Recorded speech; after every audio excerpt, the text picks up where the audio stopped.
I do get the fact that you can't hear me. Hopefully this is better now. What I was saying was wishing everyone a good morning, good afternoon, and good evening from whomsoever and from wheresoever they are listening to us. It's an unprecedented world, and the pandemic has only heightened the need for crisis leadership. The pandemic has been an epic test of character and determination for millions of people around the world. In the business context, everyone has had to cope with extraordinary pressures. Um, and in a sense, pandemic has been an ultimate leadership test. Leaders are expected to show deliberate calm and bounded optimism. Yet, for all their expertise, they are grappling with new questions for which they don't have answers, and their teams look to them for direction. The ones who've had it to succeeded to get a grip on themselves and the organizations that they lead are the ones who've been able to tap into their inner reservoir of energy, empathy, and intuitive understanding of people leadership. Isn't that such a wonderful gift that we give to ourselves? The power of knowing our story and the power of changing our inner story to change the outside world. This is what Leadership Story Lounge is all about, a forum to explore, examine, and extrapolate stories of leaders, for leaders, and by leaders so that we can draw inspiration, insight, and intuitive foresight to develop our own leadership credo. So here I am hosting another episode of Leader Story Lounge with none other than Rani from KPMG GDS. First things first, my name is Rupinder Kaur, and I'm a leadership coach, an educator, and a researcher. I'm a proud veteran, a vocal proponent of equity and inclusion in the workplace, a leadership and a culture strategist for creating safe, curious, and psychologically robust workplaces. I have been struggling to decode the leadership DNA for 20 years now.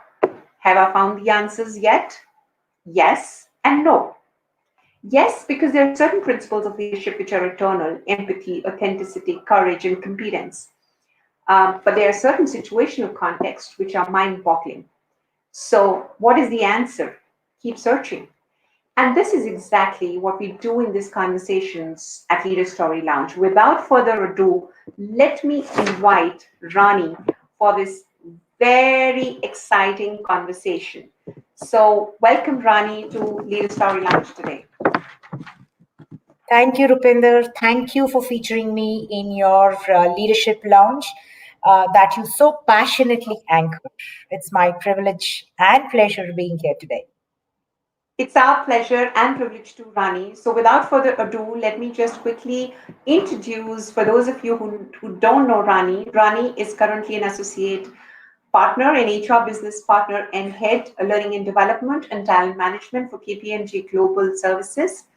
With overall 21 years of experience, which out of which 15 years is exclusively with professional services firm, she spearheads L&D consulting, talent management, leadership development, digital learning, organizational development initiatives, change and transformation, aligning to strategic business priorities, facilitation and coaching for a global audience spanning 1,000 plus professionals across advisory, tax, and audit businesses. That is such a huge portfolio of functions that you lead, Rani. And Rani also holds the distinction of being a gold medalist and first rank in MA English, a Marshall Goldsmith certified coach, active panelist and industry keynote speaker, mentor beyond Diversity Foundation, and a recipient of KPMG Global Services People Leader Award 2019 and Impact Award for 16 and 17. Also a part of think tank and steering committee member for inclusion and diversity initiatives at KGS. Brilliant, Rani. Thank you so much for giving this time to us today. And welcome once again. Thank you, Rupinder.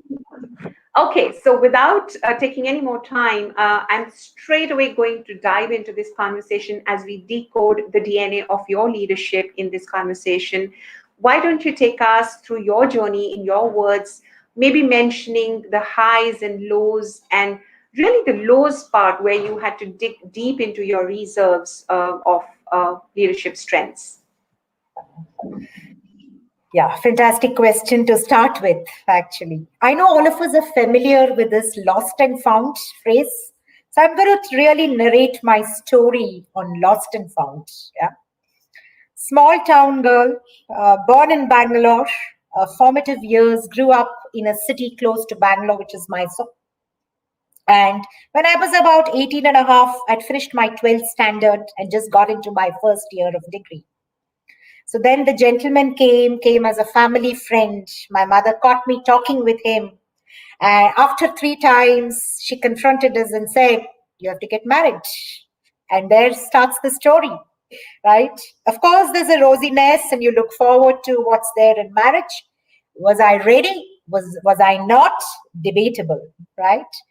I had to fall out. I really fell out of my when I was pursuing my graduation, right? Because just before 19, I got married. That was my first year of university. Then I had my kids very early. I had my daughter, and then of course I had my son. So it was about a 3 years break, right?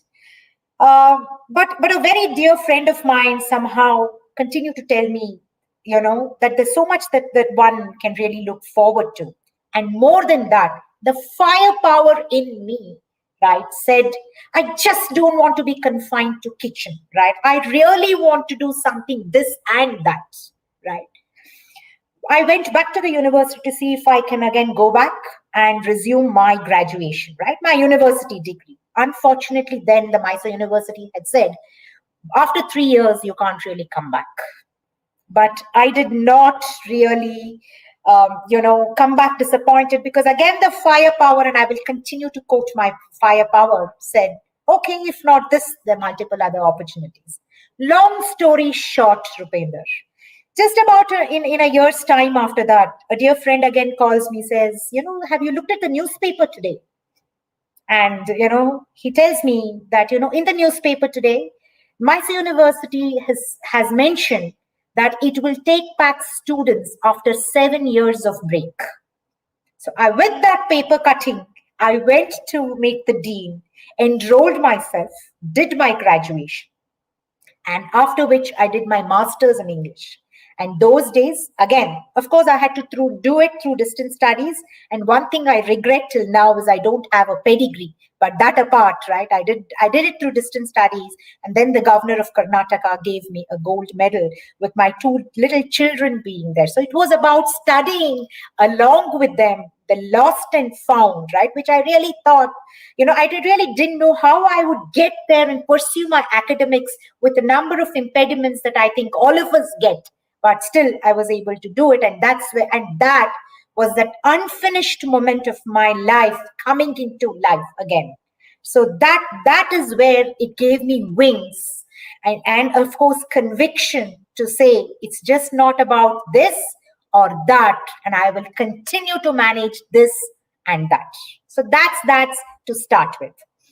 Another, again, high or low, right? Some of the lows really make you high after some point in retrospect when you reflect. So in 2010, I was in the US. I was working for EYGDS, and I was in US. And we went to Florida. It was a break. Went to Florida, landed in Florida. Fort Lauderdale, was just about to board the cruise, and just 200 meters away from west of Palm Beach. I was driving. My friend was sitting next to me. There was a long truck trailer. You can imagine the US roads, a 4-lane highway, and I was on the 3rd lane. I think I just lost control. The car fish-tailed and went and hit the divider. And, the damage of the car was about $17,500. In minutes, of course, I was shifted to the hospital. And when I was just saying that I'm just going, all that I said is, it's unfinished. I'm going to come back. I will do the cruise, and I have 2 children to go back to, right? Again, lost and found. Yes, it did take a while for me to bounce back. Of course, one thing is I don't drive on highways ever since then, but I still drive. Yes, then again, lost and found. So again, that was a low, but then again, the way I bounced back, it was a big breakthrough in my life, right? Multiple lessons I learned out of it. Alien country, you don't know the culture. The cop has, confiscated your passport. The hospital people so wonderfully treating you, valuing your life. And of course, that probably we will need 2 more sessions of the story launch to narrate what I went through and bounced back. So these are some of the highs and lows. And if you ask me really about lows, multiple lows, right? Steering my life as a primary breadwinner, right? Bringing up children all by myself, managing the teenage streaks that they go through, taking some decisions on finances. So all of these are lows. But now, in retrospect, Rupinder, if I look at it, all these lows have made me a stronger person, have given me a lot more resilience, and more importantly, has made me a better human being that I'm really thankful for. What a wonderful journey, Rani, and what resilience, what grit, what courage. I must say, and totally in awe of the way you've steered your highs and lows. I know one for sure. How tough it is to kind of raise children alone. I have two of my own. The elder one is just entering into a teenage, and I exactly know what you're talking about.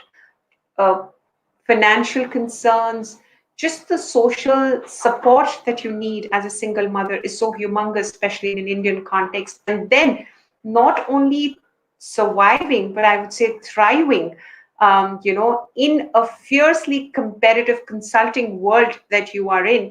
I'm sure it's quite a bit of journey that you've made. So thank you for sharing that, Rani.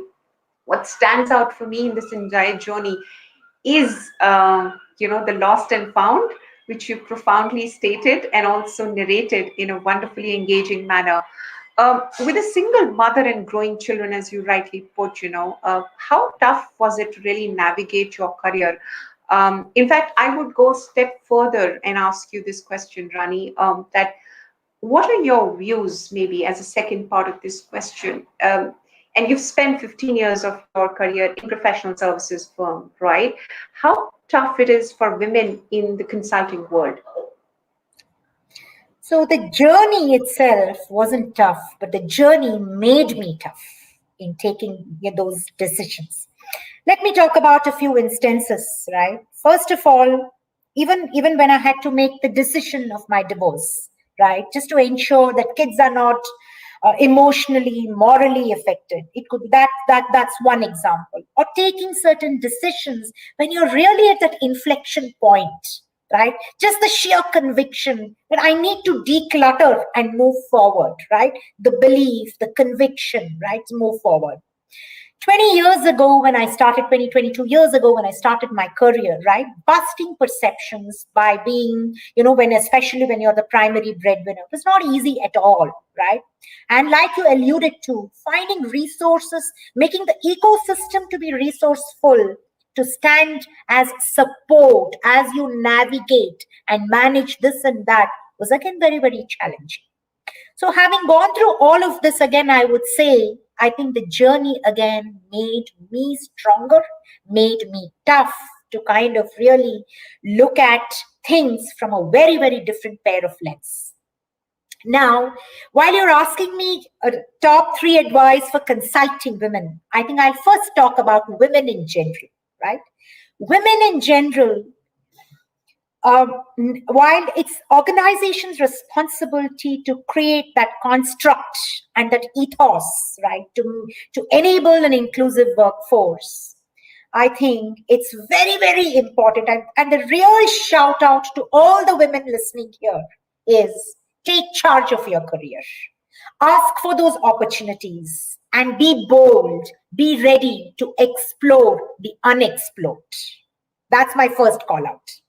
The second call out, Rupinder, is really about challenging the status quo, right? Men or women.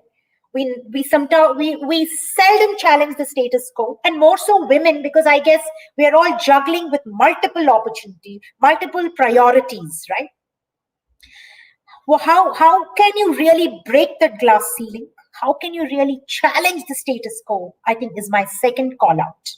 And we define our own success.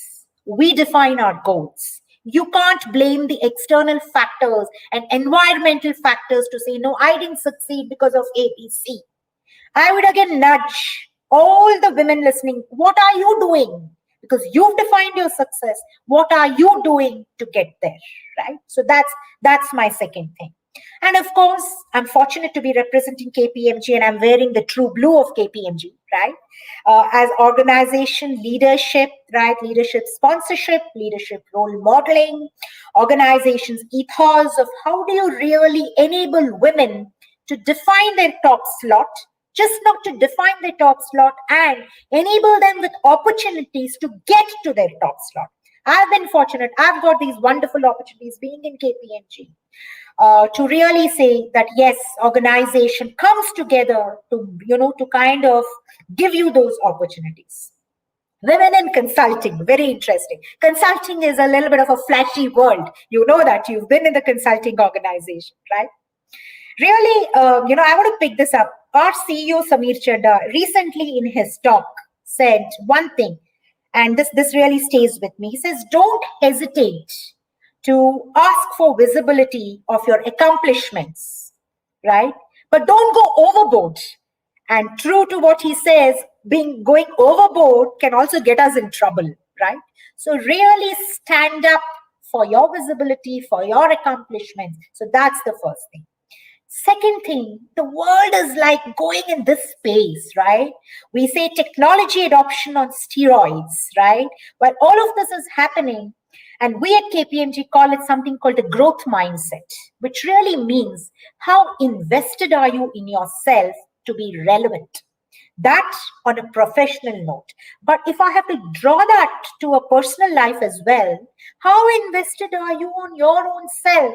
How happy are you to spread that aura and energy to keep the rest of the family and rest of the world happy, right? So being relevant, being invested in yourself is the second thing. And third, of course, could be sounding very cliche, definitely is about the agility one brings in, how nimble and how agile you are. How quickly do we unlearn and learn things in today's world, right? There's so much what we were, our own leadership traits, what we were, what we had, what we demonstrated a year ago is very different today in today's context. So I think being agile, being nimble, being relevant, being invested in yourself and in your career, all of this really comes into play in this world of consulting. Very well summarized, Rani. Thank you so much for bringing that perspective of consulting in. And as we know, the world is moving more and more towards agility, considering the unprecedented and unknown and the ambiguity that surrounds us, all of us, not women only, but all of us in general. And of course, women have to bear the brunt a little more because as much as they are the primary breadwinners, the responsibility of the household, at least the majority of it, still lies with women. So how can you balance your priorities? How can you still be nimble and agile? How can you have a growth mindset and not shy away from, having the spotlight shine on you is such a valuable learning, right? So, my leadership mantra for women, which is very, very, I think, similar to yours, is very simple also. We start with knowing yourself, which is like know yourself, challenge yourself, and be yourself, right? At the end of the day, have that mindset to say, am I growing enough? Am I investing enough? Am I doing enough? And I'm being enough. So lovely. Thank you, Rani, for sharing that perspective and the examples that you brought into the table. I'm sure it will help a lot of people either who are tuned in now or will watch this video later at their own sweet time to draw inspiration from. And while we talk about leadership and women rising to the top leadership positions, in fact, interestingly, as we speak today, Rekha Menon from Accenture has taken the highest level position in NASSCOM. She has become the chief executive officer. And it's so heartening to see women rising at that level and breaking the class ceiling. But while we do that, and there are a lot of studies which say that men are better, women are better in terms of this trait and that trait. But to me, fundamentally, the principles and ethos of leadership still, by and large, remain the same. But as a leader, I think continuously one has to define why should anyone be led by me, which is a very popular book written many, many years back. But I want to invert this question right now in our conversation, Rani, and I really want to ask you this question that if you are leading such wide, diverse, and fundamentally geographically dispersed teams, why should anyone be led by you? Why should, what has been your leadership mantra in this whole space? Yeah. So, one fundamental belief, and that's how I've always operated as I started my leadership journey and completely believe in this. Titles or designations, or it could be certain roles, come to you at different points in your career, right? These are, it could be, these are again all man-made, right? And we decide, we look at how the pyramid is, what do you want to call it, how fancy you want to make it, so on and so forth. But the fundamental thing of how we connect to people, emotions cannot be changed. I think my mantra is the bedrock, or my belief and my mantra is the human connect, right? Now, human connect, we could ask various aspects coming into play: transparency, trust, coaching, inspiration, all of that. Yes, I will not take it away. But I think if you connect with people at the emotional level, because what the emotions one is going through and what you have are not very different. It is still the four basic emotions: mad, sad, glad, and afraid, manifested in multiple other emotions, right? Just a little bit of L&D concept here. But I think human connect is the core, and connect is the bedrock of my leadership style.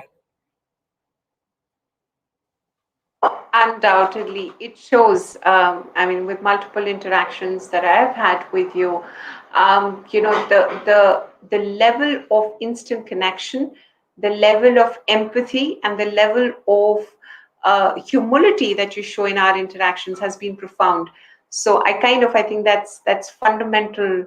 And if leaders can connect at a humane level, I think the rest, everything will kind of fall in place. So beautifully said. I'm going to move the conversation now to a very, very tangible and concrete, for a very concrete takeaway, drawing from your career, long career of more than 20 plus years, Rani. And you've been in this space of HRBP, leadership development, change management, so on and so forth. And you've seen the transition as the HR function has evolved over the last few years. And leadership is really sometimes defined as changing the tire of the car when it's moving at 100 kilometers per hour. And I think with HR space is really probably moving at 500 kilometers per hour, if I can say that. So in that kind of space, and you did share that being nimble and agility is going to be at the core of leaders who are going to really transform themselves. What are some of the essential skills and attributes that HR leaders should focus on developing? What would be your recommendation? I have been, actually reflecting on this in today's world. More every morning we get into MS Teams, we get into calls, right? It is actually on and off, right? You are in one meeting from one context, then you completely have to shut that context and move into another context, be there, be relevant there, right? With this and the way we've kind of reconciled to the virtual reality today, right? I think the first thing as HR leaders, and of course it's always been, but more so in today's context, is really about being human centric. That human centricity, how do you really show those? How are you really tangible when you say you are there for your people, right? How do you enable that psychological safety, right? So that human centricity, I think, is very, very critical. To your point, yes, I've been 15 years has been my and in professional services firm. And being an HR, of course, HR business partner, I've taken on this role, but being in L&D also, I think what's very critical, how much of business savviness and of course commercial savvy, how commercially you are savvy you are to really have that seat at the table. For an HR professional to have a seat at the table when business leaders are talking about their strategy, I think one needs to really own and develop that commercial mindset and be a lot more business savvy. And I think the third thing, definitely very, very critical and pertinent in today's context for HR leaders, is how are you really being in the forefront to drive change? Right? It's just not about making new policies, bringing in new initiatives. It's not that. But truly, drive the change where business sees that value, and then it's truly partnership of HR and business together to take the organization to the next form. Simple, but I think these are some of the things that I think we really need to reinvent ourselves for us, to drive the change. And I remember to have attended a forum where the forum started by saying HR is not a part of the agenda. HR is the agenda. And this really has, it has really edged in my memory. What a lovely, summarization of the whole skills and attribute framework that we are looking at. Connect with people, get the commercial and the business angle straight in your head, and be nimble again to ensure that you don't really vouch for a seat on the table. You are given a seat on the table, no questions asked. So, and of course, for that, you have to ensure that you understand the business language as is, and also understand the business from ground zero. So lovely. Thank you, Rani, for sharing that. And at this point in time, I'm going to encourage the audience that we have to feel free to share your questions in the chat. We have only a couple of rapid fire questions left for Rani now, considering the quick, short, crisp format that we have envisioned for Leader Story Lounge. I'm going to straight away jump into that in the next 1 minute, but feel free to ask questions in the chat, which Rani will take up after this quick rapid fire. I think it's kind of imperative that while we have such very important, concrete, and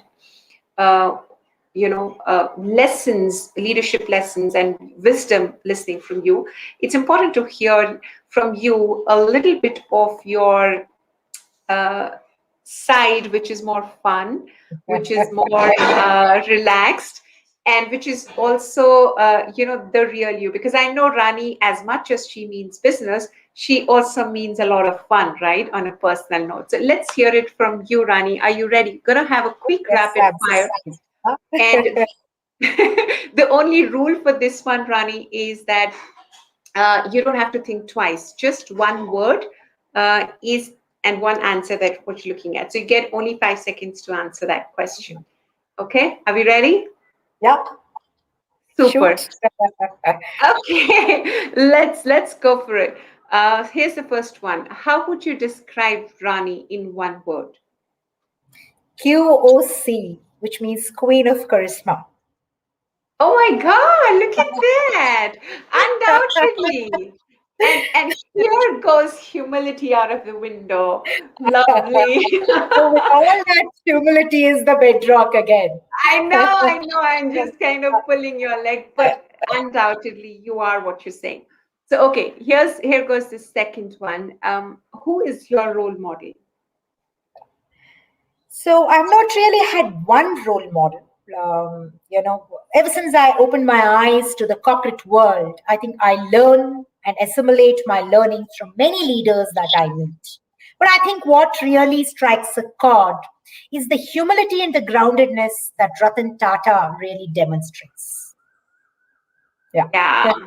Yeah, very well said. Very well said. Thanks, Rani, for that one. I think all of us can actually draw inspiration from that one Absolutely. trait, humility and groundedness.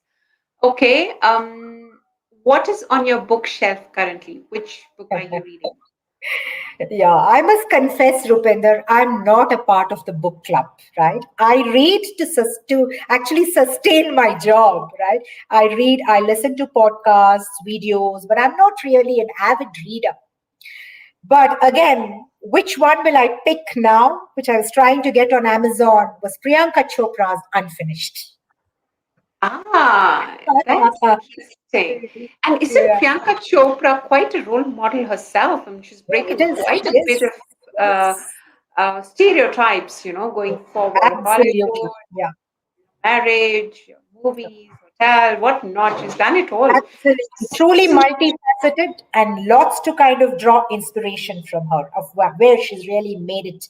And with the new restaurant that she's opened in New York, which I'm really looking forward to one day. Go and at least see. I don't know if I can afford a meal, but at least to go and see. I'm sure you can. And I was also intrigued by the name of it. She's named it Sona, I think, but That's right. interesting. So now, It's a yeah, new line of business that she's into.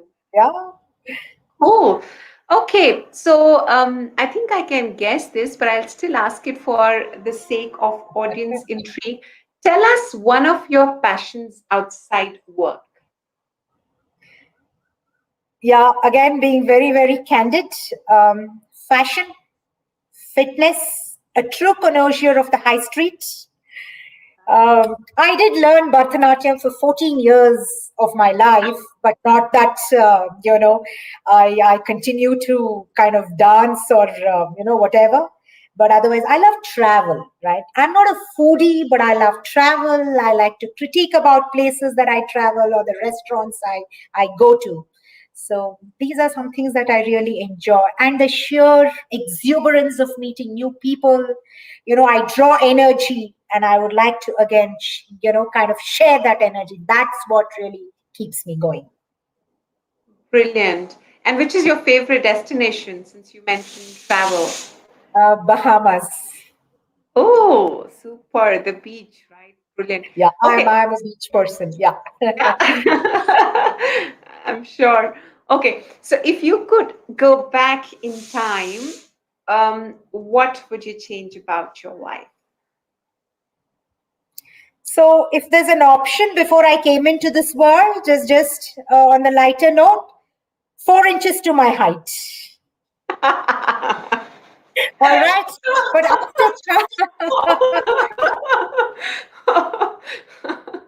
But Okay. after coming, and if I have to, backtrack and say what I would change, probably I could have done better in maths and been a doctor.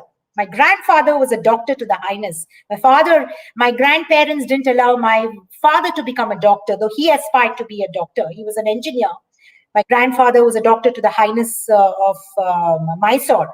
So maybe I would have done better. I didn't do that because I was not good in maths. And maybe my boss will vouch for it on some of the analytical things if he's listening to this, right? So maybe I would have done better in maths. And if I could, I would have pursued to be a doctor. Wow. You want to trade places, Rani? Frankly speaking, I love the space that you're in. I was more fashionable. I wish I was into some, really high up in the L&D place. So, we actually can. I was trained to be a doctor and I really didn't sustain to be one. And I would rather be short so I can really wear those high heels, at some given point in time. Last 40 years, I've not been able to wear an inch heel, which Yeah. is more than 1 inch. So just on the lighter side. Rupinder, But there is a lost and found in my high heels also. So about 3 years ago, I had something called this plantar fasciitis, right? Doctor told me, just give away all your heels. I said, nothing doing. I came back, figured out what I have to get over it. And just after about 6 months, I continue to wear my 5 to 6 inches. So there's a lost and found in every bit of my life. And maybe one more session for me to share more examples and my true experiences. you are one resilient person, I must say. You have to get what you have to get, right, Rani? Super. Okay. So let's continue with the questioning bit. If your life was a song, what would it be? Very easy. Love you, Zindagi. And I was just Aw. thinking through this, and I love life, so love you, Zindagi. Yeah. And it shows. And it shows. Brilliant. This is going to be a little tricky one. Who would you choose to be if you were an animal and why? A dog in a celebrity's house.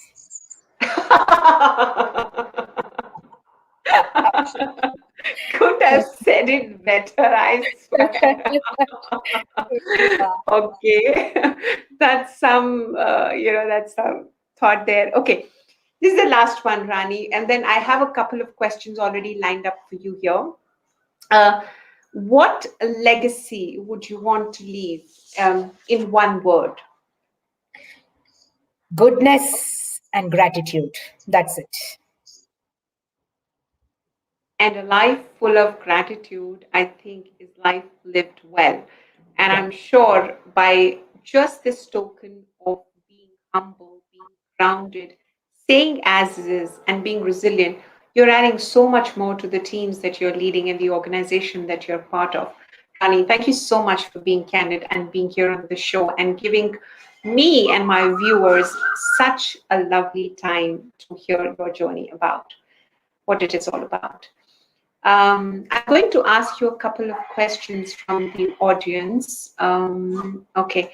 So Asha here asks you, how do you manage to stay so positive even in such challenging times? Very relevant question. Thank you, Asha, for asking that. Yeah. So, in fact, I sent especially in today's world, right, with there's so much of negativity and everyone sending messages on what's not going well.